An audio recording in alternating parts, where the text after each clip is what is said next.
Hey, bud. Just that steal by Drew late. Obviously, he's making such an impact defensively the entire night. But just can you take us through that sequence? Obviously, he gets the steal, but then also the alley-oop with the shot clock off.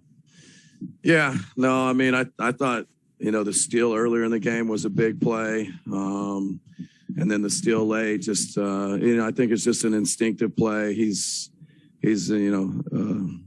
incredible defender and strong hands and got in there and took it. And, I think, probably most times you want to just pull it out and run the clock. But Drew and Giannis in a 2-on-1 and just to put 2 points on the board, I think just, trusting their instincts, trusting them, Giannis getting a bucket and putting us up, I think that made it 4 or, 5. But they're playing, they're competing, and that's what we need. Obviously, when you guys got Drew, you knew what kind of defender he was. But, I mean, this is 40 minutes a night, Paul and Booker. Just what have you seen from this series? Especially, it didn't start out well, but now he's kind of found the groove.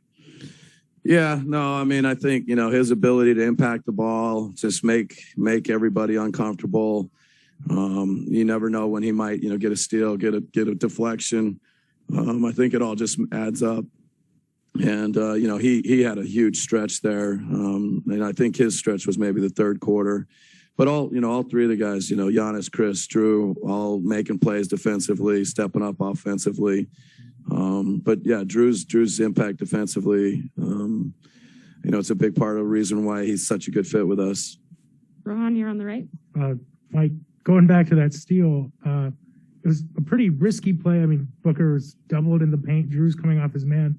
Is that a situation you guys go over normally? I mean, you mentioned it was an instinctive play. Is that a situation you've kind of gone over in the past, him, making the gamble for that kind of steal?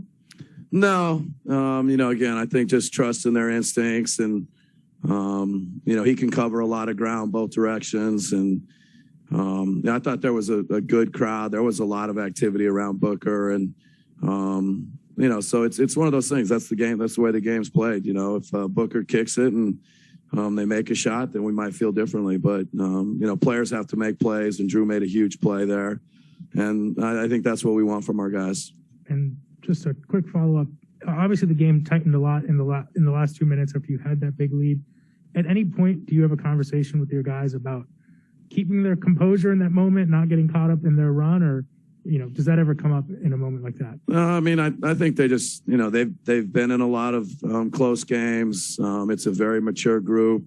There's a lot of confidence. So, I think there's a natural poise with the group, and we don't necessarily, talk about it, but you can feel it in the huddles.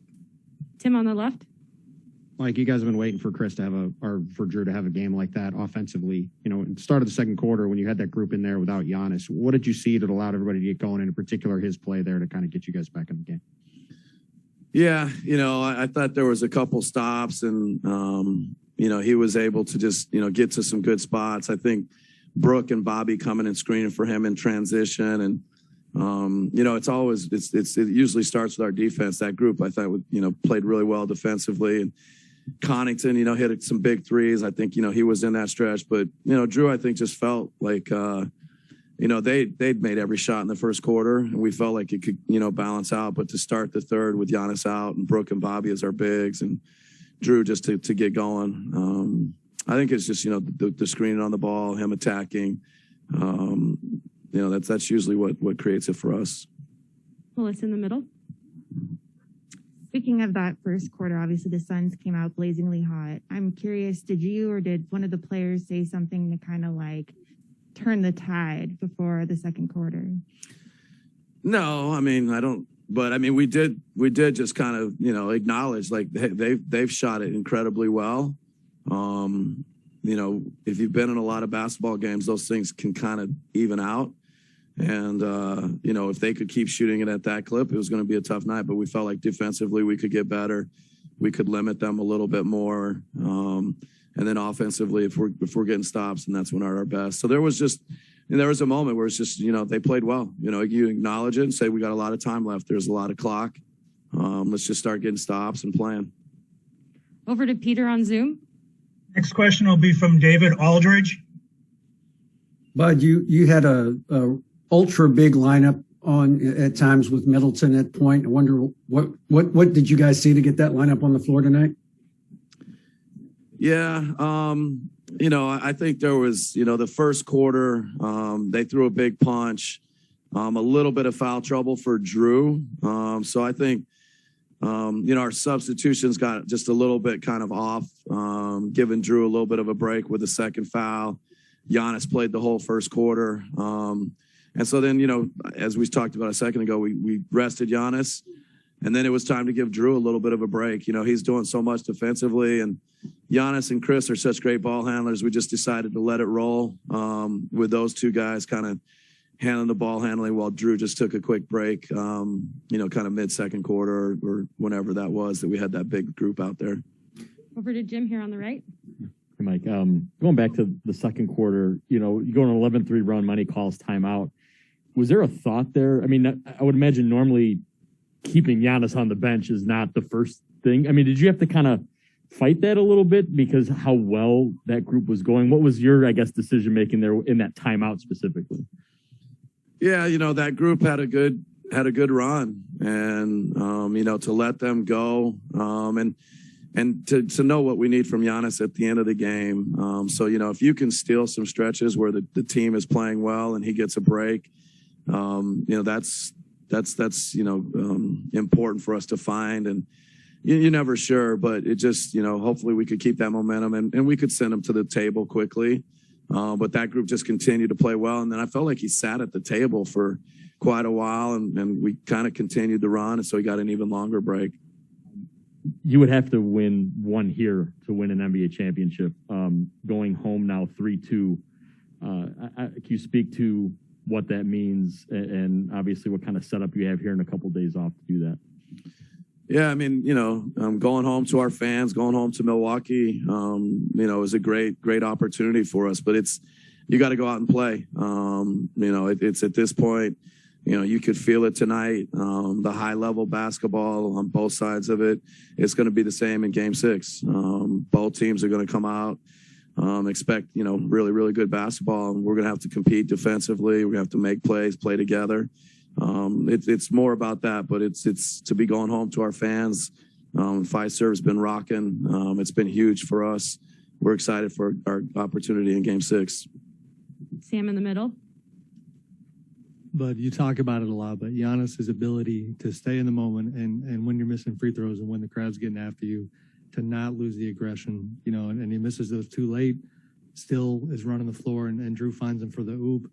He just seems to be in this place where the outside stuff, even if he's falling short in certain areas, doesn't get to him. I mean, how incredibly important is that?